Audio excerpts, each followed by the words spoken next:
नमस्कार दोस्तों, मोटिवेशन मंत्रा में एक बार फिर मुलाकात होती है हमारी। दोस्तों, कोई भी आदमी अपने बारे में क्या सोचता है उसी से उसकी तकदीर तय होती है, या यूँ कहें कि उसी से उसके भाग्य की रूपरेखा बनती है। जैसा हम सोचते हैं वैसा ही बन जाती है, जैसा हम बोते हैं वैसा ही हम पाते हैं, जैसा हम पानी पीते हैं वैसी हमारी वाणी बन जाती है। दोस्तों, सोचने की बात जहाँ तक है वो तो सच है कि हम जो सोचेंगे उसी के अनुसार हम कार्य करेंगे, लेकिन क्या हमने जो कुछ भी सोचा है उस पर विश्वास है? अगर हम जो सोचते हैं उस पर विश्वास है तो निश्चित ही हमें उसके फल मिलेंगे। यदि आपको ईश्वर पर विश्वास है तो डरना किस बात का, ईश्वर हमारे साथ है। एडमंड नाम के एक अमेरिका के एक संभ्रांत व्यक्ति थे जो काफ़ी निर्धन थे। उनके परिवार में सभी लोग साधन संपन्न थे, लेकिन उनकी जो आर्थिक स्थिति थी वो अच्छी नहीं थी। लंबे समय तक काम करते रहे इधर उधर, लेकिन पता नहीं क्यों उनकी स्थिति में कोई भी प्रोग्रेस नहीं हुई। किसी तरह से काम चल जाता था। एक बार वो एक जगह से निकल रहे थे कि उन्हें आभास हुआ कि यहाँ पर सोना द्रव्य रूप में काफ़ी मात्रा में है। दोस्तों, वो विश्वास को एक ज्योतिष मानते थे। उनका अटूट विश्वास था किसी चीज़ पर और वो चीज़ फलीभूत होती थी। जब उन्हें इस बात का एहसास हुआ कि यहाँ पर द्रव्य रूप में सोना है, तो उन्होंने अपने तमाम रिश्तेदारों से इधर उधर पैसा मांगकर किसी तरह से वो मशीन खरीदी और वो जगह खरीदी और इस तरह से खुदाई शुरू की। लेकिन वहाँ पर कुछ चांदी के सिक्के ही मिले।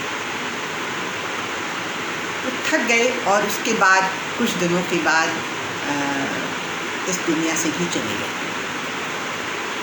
लेकिन उनकी पहचान की एक मारिया नाम की महिला थी, मारिया मार्ले। उन्हें बहुत विश्वास था उनके ऊपर, एडमंड के ऊपर, एडमंड की बातों पर, क्योंकि कई बार उन्होंने इसको सच होते देखा है। जब वो चले गए तो मारिया ने संपन्न परिवार की थी, दूर दराज की पहचान वाली थी, शायद रिश्तेदार भी हों। उन्होंने उसकी खुदाई की और वहाँ पर बहुत पैसा सोना द्रव्य रूप में मिला और भी धातुएं मिली।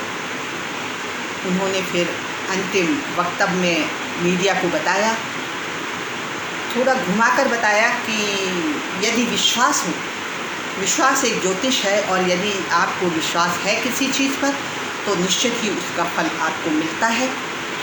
ऐसे बहुत से महान लोग होते हैं जो अपने विश्वास के तहत ज्योतिष बता देते हैं और दूसरों को हजारों करोड़ रुपए का लाभ दिला जाते हैं। डायरेक्ट तो उन्होंने एडवर्ड का नाम नहीं लिया, लेकिन ये बात उन्हीं के लिए कही गई थी। दोस्त, ज्योतिष विश्वास एक ऐसी चीज़ है कि यदि आपने ठान लिया, यदि आपको विश्वास हो गया किसी चीज़ पर, तो वो चीज़ फलीभूत हो ही जाती है।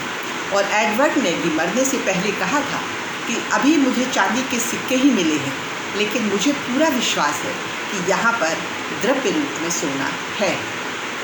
हमारे आपके बीच में भी देखा होगा कि कई बार हमें सपने में अपने दिखाई देने लगते हैं और आभास हो जाता है हमें कि ये घटना घटने वाली है। नोस्ट्राडामस एक बहुत ही बड़े ज्योतिषाचार्य थे। उन्होंने बहुत पहले ही भविष्यवक्ता थे। उन्होंने बहुत पहले ही बहुत सी भविष्यवाणियाँ की थी और उसी भविष्यवाणी में उन्होंने टाइटैनिक का जिक्र किया था, जो डूबने की स्थिति में नहीं था, जो कि बाद में डूब गया। उन्हीं ने इंदिरा जी के बारे में बात कही थी कि 7 नदियों वाले देश में एक ऐसी शक्ति होगी जिसे दुर्गा कहा की शक्ति प्राप्त होगी, दुर्गा जैसी शक्ति प्राप्त होगी और वो अपने ही अंगरक्षकों के द्वारा मारी जाएगी। इस तरह से इनडायरेक्ट में उन्होंने इंदिरा जी के बारे में भी बात कही। तो दोस्तों, यदि आप को विश्वास है तो आप भविष्यवक्ता की दृष्टि से उसको अनाउंस भी कर देते हैं। ये तभी कर सकते हैं जब आपको अपने आने वाले अवचेतन मस्तिष्क में जो विचार उठ रहे हैं वो उन पर आपको विश्वास है। दोस्तों, जब भी हम सच्चाई के रास्ते पर चलते हैं, जब भी हम ब्रह्म मुहूर्त में उठते हैं, हम ध्यान करते हैं, हम दुनिया भर के गलत विचारों से परे होते हैं, हम में एक दैवी शक्ति आ जाती है। अगर आपको कभी भी आजमाना है तो आप सुबह जल्दी उठें और निर्विकार होकर, शांत होकर बैठें। धीरे धीरे आपके विचारों की जो श्रृंखला है वो कम होती जाएगी और आप निर्विकार हो जाएंगे, शून्य में चले जाएंगे और वही आपके ईश्वर से मिलने का एक अनुपम समय होता है। अनुपम एक तरह से इशारा होता है कि हम ईश्वर का साक्षात्कार जैसे कर रहे हैं।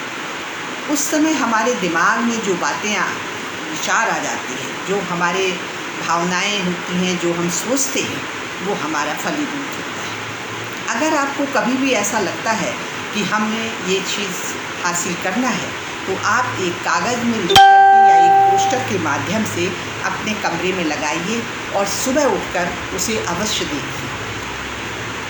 सुबह उठकर आप अपने आप से बाकायदे जोर जोर से कहिए कि मैं स्वस्थ हूँ, मैं सक्षम हूँ, मैं धनवान हूँ। ये विचार अगर आपने सशक्त रूप से अपने दिमाग में रखे तो आपको अंदर से एनर्जी मिलेगी, अंदर से उत्साह मिलेगा और आप उसी क्षेत्र में काम करने लगेंगे। प्रतिदिन आप सुबह उठेंगे, अपने उस चित्र को देखेंगे। मान लीजिए अगर आप मोटे हैं तो आप एक ऐसा किसी के अनुसार बनना चाहते हैं तो वो चित्र आप लगा लीजिए। अगर आपको कोई गाड़ी लेना है, आप वो पोस्टर लगा लीजिए। जब आप पोस्टर लगाने से सफलता नहीं मिलेगी, लेकिन जब आप पोस्टर लगाएंगे, प्रतिदिन उसे देखेंगे, तो निश्चित रूप से आपके दिमाग में वो बातें आएंगी और आप उस क्षेत्र में कार्य करने लगेंगे। कभी भी कोई चीज़ असंभव नहीं होती। हम जब चाहें, जो चीज़ चाहें, पा सकते हैं। दोस्तों, अपनी एनर्जी को फिजूल में जाया ना करें। अपनी एनर्जी को, अपने विश्वास को और अपनी आत्मशक्ति को संजो कर रखें, बचा कर रखें। कभी भी ईश्वर आपका बुरा नहीं करता है। वो आपके लिए ऐसे रास्ते खोलता है जिससे आपकी ज़िंदगी आसान हो। लेकिन पहले परीक्षा देनी है। प्रकृति पहले परीक्षा लेती ही लेती है और अगर उस समय आप डगमगाते नहीं हैं, उसको पार कर जाते हैं, तो वही प्रकृति, वही कायनात आपका सपोर्ट करने लगती है। उदाहरण के तौर पर यदि आप प्रयास करते हैं, घर पर कुछ कहते हैं कि मैं सेना में जाना चाहता हूँ, सबसे पहले आपकी माँ की आवाज़ ही आएगी और कोई नौकरी नहीं। विरोध घर से ही शुरू होता है। सबसे पहले आप पर अविश्वास आपके फादर ही करेंगे। लेकिन जो मेरा मकसद है, जो हमने संकल्प किया है, उस पर आप अडिग रहिए, निरंतर चलते रहिए। परिणाम कुछ भी आए, परवाह मत करिए। आपकी प्रतिदिन का प्रयास, प्रतिदिन की प्रैक्टिस आपको आने वाले समय में आपको परफेक्ट बनाती है, पारंगत करती है उस क्षेत्र में। और ये बिल्कुल गलत है कि आप कछुए की चाल से चलें। आप कछुए की चाल से हरगिज़ ना चलें। समय बहुत तेज़ दौड़ रहा है, आप भी तेज़ दौड़ें, लेकिन अपने कैरियर के हिसाब से, अपने माहौल के हिसाब से, अपनी सेहत के हिसाब से और उस लक्ष्य के पर विश्वास के हिसाब से सक्रियता बनाए रखें। मुझे विश्वास है कि आप इन बातों को अमल करके अपने लक्ष्य तक जरूर पहुँचें। उम्रदराज लोगों से मेरा कहना है कि निष्क्रियता आपके लिए अभिशाप हो सकती है, इसलिए निष्क्रियता अंत की ढलान पर आप खड़े हो जाते हैं। इसलिए निष्क्रिय मत रहिए, नई टेक्नोलॉजी अपनाइए, नई टेक्नोलॉजी सीखिए।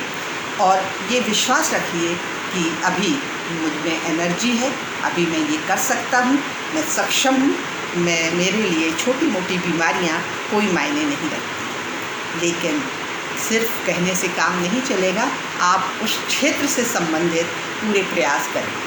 लगातार प्रयास करने से हम उस क्षेत्र में परफेक्ट हो सकते हैं। अब हम चाहते तो है कि हम स्वस्थ रहें और हम ऐश्वर्या राय की तरह दिखाई दें, लेकिन हम खाते हैं तली हुई चीज़ें, तो हम ऐसा नहीं कर पाएंगे।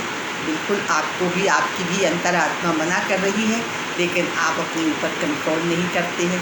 तो जब आप सुबह उठते हैं, ब्रह्म मुहूर्त में उठने लगते हैं और ध्यान, योग और व्यायाम करते हैं, तो आप अपने गलत विचारों पर भी पाबंदी लगाने लगते हैं, गलत आदतों पर भी पाबंदी लगाते हैं। आपको किसी भी उल्टी सीधी चीज़ खाने का मन नहीं होगा और आप निरंतर अपने लक्ष्य के प्रति समर्पित रहेंगे। कोई कितना भी आपसे कुछ भी कहता रहे, लेकिन अगर हमारे गालियाँ कोई दे रहा है और हमने स्वीकार नहीं की, तो वो सारी गालियाँ उसी के पास तक रहेंगी। लेकिन अगर हमने उसमें प्रतिक्रिया दे दी, तो इसका मतलब हमने उसे ले लिया है। तो हमें किसी की गाली, किसी के अपशब्द लेना नहीं है। मुस्कुराकर वहाँ से हट जाइए और इस तरह वो गालियाँ, वो अपशब्द उसी के पास वापस लौट जाएंगे। आप करके देखिए, आप में बहुत ही ऊर्जा महसूस होगी। आप आइए, बिंदास हंसिए, खुश होइए कि हमने आपकी गलत चीज़ों को लेना स्वीकार नहीं किया है। आप उनको, अजनबियों को अपना दोस्त बना सकते हैं, जो सच्चाई के रास्ते पर चलते हैं, जो अच्छी आदतों को अमल करते हैं, जो हमारे नानी और दादी के रूटीन को फॉलो करते हैं। उन दोस्तों को अपना दोस्ती रखिए, ना कि हम पिज़्ज़ा, बर्गर और बड़े बड़े मॉल के शोर शराबों में जाकर के अपना समय जाया करें। अगर आप अकेले हैं, आपका मन है आउटिंग के लिए, आप किसी नदी के किनारे बैठिए, आराम से जाकर चिड़ियों का चहकना सुनिए। प्रकृति के जितने नज़दीक जाएंगे, उतने ही आप स्वस्थ होंगे, आपका मन शांत होगा और आप बहुत ही अच्छे ढंग से अपने लक्ष्य को पा सकेंगे। दोस्तों, प्रतिदिन 1% काम करने से आप वर्ष भर में बहुत अच्छा खासा काम कर लेते हैं। कोई भी किताब एक दिन में नहीं लिखी जा सकती है। यदि हम थोड़ा थोड़ा इम्प्रूवमेंट करते चलें, तो साल के अंत तक हम उसमें बहुत सारा प्रॉफिट कर सकते हैं, ला सकते हैं। तो हमारी कोशिश होना चाहिए कि प्रतिदिन 15 मिनट हम बुक्स पढ़ें, प्रतिदिन 15 मिनट हम टेबल वर्क करें। ये 15 मिनट जो वर्ष के 90 घंटे के आसपास बनता है, वो आप में, आपके व्यक्तित्व में गजब का चमत्कार ला देगा। इसलिए कोशिश होनी चाहिए कि हम बुक्स ज़रूर पढ़ें, हम यात्राएं ज़रूर करें। आपके द्वारा की हुई यात्रा आपको हर बार कुछ न कुछ सिखा जाती है। और अपनी यात्रा का विवरण ज़रूर लिखें, क्योंकि यात्राओं को करने से और ख़ास तौर से ट्रेन से जो यात्रा की जाती है, रेल यात्रा की जाती है, वो हमें बहुत कुछ सिखा जाती है। तो उसकी यात्रा का वर्णन आप ज़रूर लिखिए, आप कहाँ से कहाँ तक का सफ़र कर रहे हैं और वहाँ पर उस बीच में आपने क्या क्या देखा, उन शहरों में जहाँ आप गए वहाँ क्या क्या आपने देखा है। आने वाली पीढ़ी को आप किताब के रूप में ये सौगात सौंपिए। आप अपने बच्चों को ये विश्वास दिलाइए कि किताबें पढ़ना उनके व्यक्तित्व में निखार लाने का सबसे अचूक तरीका है, सबसे अचूक रास्ता है। एक पेपर जनरल नॉलेज का होता ही होता है। जब आप पेपर पढ़ते हैं, अखबार पढ़ते हैं, फिर किताब पढ़ते हैं और जब आप रेडियो में सुनते हैं, 3-4 बार वो बात रिपीट होती है और इस तरह आपकी जीके मजबूत होती जाती है। तो किसी भी उम्र में, किसी भी क्षेत्र में अगर आप निरंतर किताबों को दोस्त बनाएंगे, तो कहीं ना कहीं आपको इसके बड़े फ़ायदे मिलते हैं। स्पोर्ट्स का भी अपना बहुत बेनिफिट है। स्पोर्ट्स एक तरह का आध्यात्मिक पावर जैसा है। जो बच्चे आउटडोर गेम खेलते हैं, वो ना सिर्फ तन से स्वस्थ रहते हैं, बल्कि मन से भी पूरी तरह स्वस्थ होते हैं। उन्हें अपने पर विश्वास होता है, अपनी टीम पर विश्वास होता है और जिस जुनून से वो खेलते हैं, उससे भी वो सफलता पाते हैं। तो दोस्त, विश्वास एक ऐसा शब्द है कि इसमें आपको घबराने की ज़रूरत नहीं है, क्योंकि ईश्वर पर हमें विश्वास है तो वो निश्चित रूप से हमारे लिए अच्छा ही करेगा। आज इतना ही। आने वाला समय मुझे विश्वास है कि आप सबके लिए बहुत अच्छा समय है। ईश्वर आप सबके लिए बहुत अच्छी उपलब्धियां लेके आ रहा है। इन्हीं शुभकामनाओं के साथ विदा लेती हूँ। जय हिंद, जय भारत, नमस्कार।